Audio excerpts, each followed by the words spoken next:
Once upon a time, somewhere in the jungle, a place where no man had ever set foot before. The weather in the jungle that day was hot and sticky.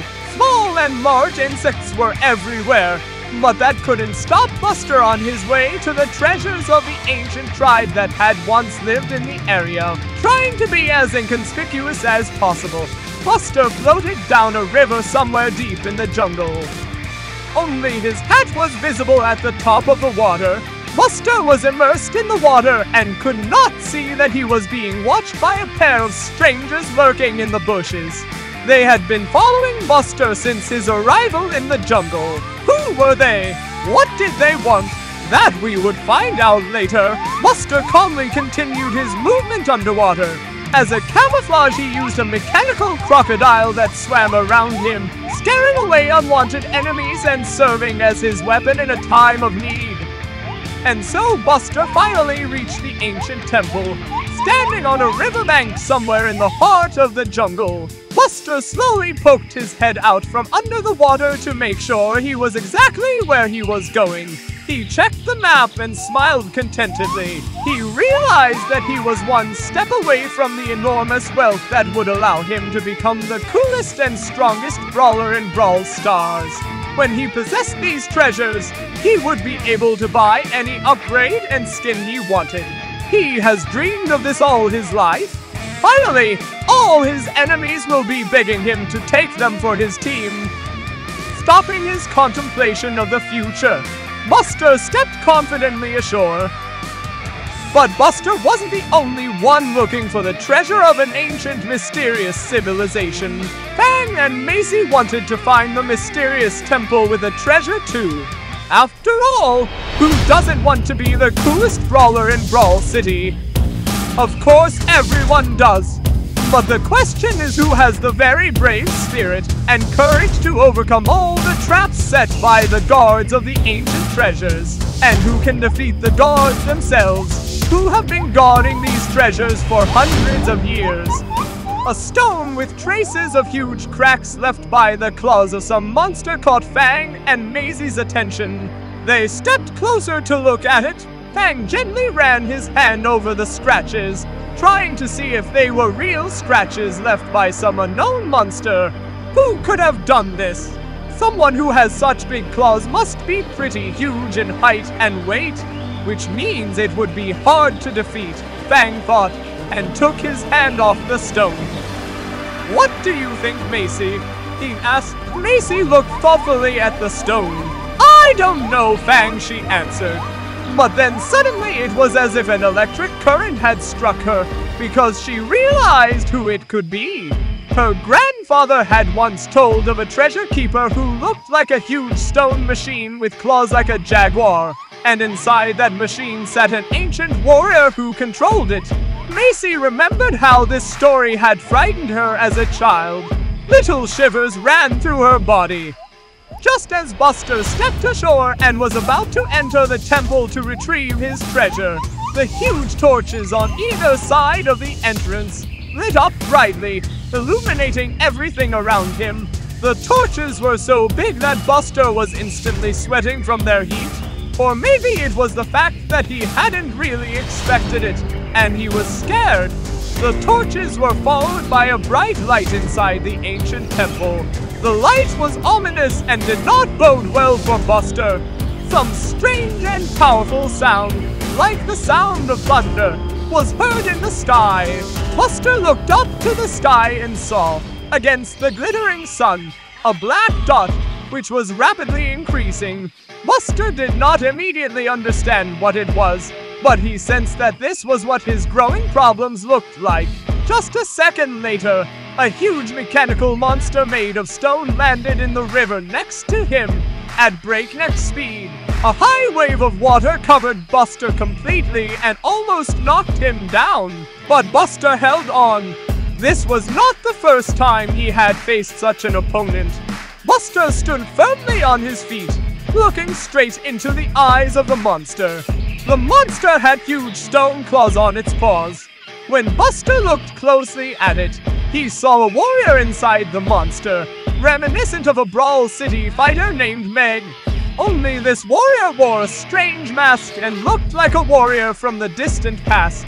Buster realized that this warrior controlled the monster, and that he had to defeat the warrior who controlled the monster in order to defeat the monster itself. The monster raised its clawed palm and pointed it at Buster. The warrior controlling the monster pressed several buttons and jerked a couple of levers, and then energy began to gather around the monster's paw, which by all appearances was to gather into one hole and hit Buster directly.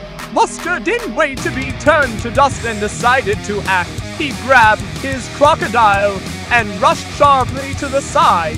As soon as he did, the beam hit exactly where he had just stood. The stone monster threw up its second paw, taking aim at Buster. Without a second thought, Buster leapt from his seat and ran away. He knew that he alone could not defeat such a formidable opponent.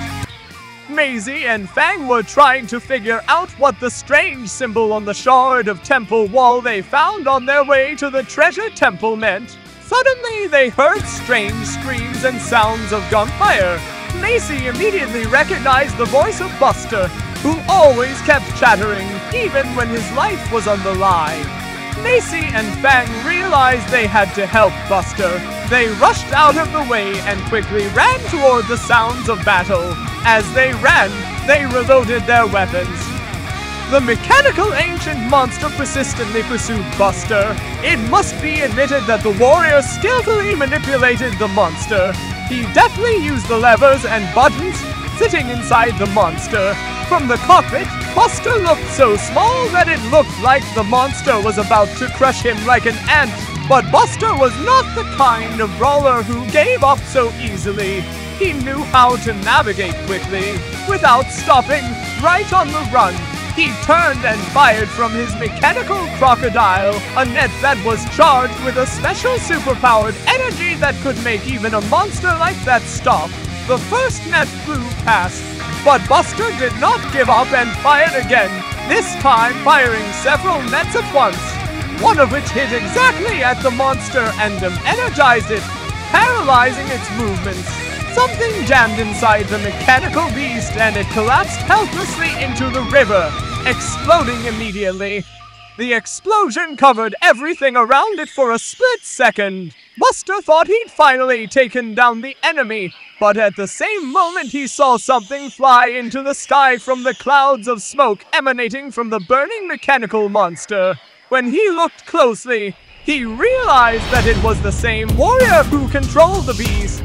The warrior, like a ninja, descended to the ground in a smooth and lightning-like motion. The warrior had a blaster in his hand. Interesting technology, thought Buster, looking at the blaster warrior. At the same second, two more warriors appeared behind the warrior's back. Buster realized that in this situation it was better to retreat. A grimace of fright appeared on his face, although he had always tried so hard to be a fearless warrior. But here he felt that he himself might soon become one of the memories that Brawl Stars fighters would be discussing over lunch between battles. The thought gave his legs an acceleration. He ran as fast as he could away. When Buster looked back, he could see his pursuers. It was a guy who looked a lot like Colt, but had the habits of a monkey. The second stalker looked like Brawler Max, except that his body had the traits of a leopard. Both of them moved like animals, which gave them a big advantage over Buster. They were faster and stronger. The pursuers leapt at Buster, trying to grab him, but Buster ducked just in time, causing the monkey and the leopard to collide with their foreheads and plunge into the water. This allowed Buster to pull forward slightly. Suddenly, Buster ran out onto the shore of another river, which was more turbulent and faster. That was the end, he thought, but at that moment something stirred on the other bank. Buster looked closer and saw Fang and Maisie. What did they want? Were they with those guys chasing me? Buster frantically tried to comprehend the situation. Maisie raised her gun hand and aimed it right at Buster. That's it. Now I'm really screwed, Buster thought. Get down! Maisie yelled and fired. Buster realized that Maisie was shooting at enemies who were following him. and quickly ducked down. Maisie's shot flew past the leopard fighter. Maisie rushed into the fight, not waiting for the enemy to retaliate. Spreading out, she jumped straight toward the rushing, fast-running river. Flying to the nearest rock sticking out of the river, Maisie shot at it. A stream of energy burst from Maisie's cannon and smashed into the rock, pushing her off the ground and allowing her to make another big jump that took her to the other side of the river. Landing among her enemies, Maisie fired her cannon straight into the ground. This particular shot created a huge blast wave that knocked the enemies chasing Buster aside, forcing them to stop and start thinking about what to do next. Maisie looked directly into the eyes of the head treasure keeper, as if trying to tell them that they had better disperse peacefully before they kill each other in vain. Her gaze told her it was better to negotiate now, though that was not her tradition. She would have loved to go on fighting, for she loved the battles in the arena of Brawl City, but now she knew it wasn't worth it. The treasure keeper clearly did not share her point of view and wanted to punish the insolent man who had dared to break into their temple and try to steal their treasure. You could read in her eyes that she would go all the way, though who could know until the end what was going on in her head? This is an ancient civilization that was still unknown to anyone, so they could have had anything on their minds. Maisie decided not to take any chances. She realized that it would be useless and dangerous for their lives to persuade Buster, for he would try to the last man to get his hands on the treasure. So she simply grabbed him, put him in her arms, and ran to the edge of the waterfall, for that was their only chance of salvation. The treasure keepers weren't expecting Maisie to do that, so they froze for a moment in bewilderment. Spreading out well, Maisie jumped off the cliff with Buster in her arms. Their Fang was already waiting with an inflatable boat to take them to their airplane, on which they were to return home to Brawl City. The treasure remained untouched in a temple deep in the jungle, still guarded to this day by Bananas Colt, Leopard Max and Jaguar Spirit Meg.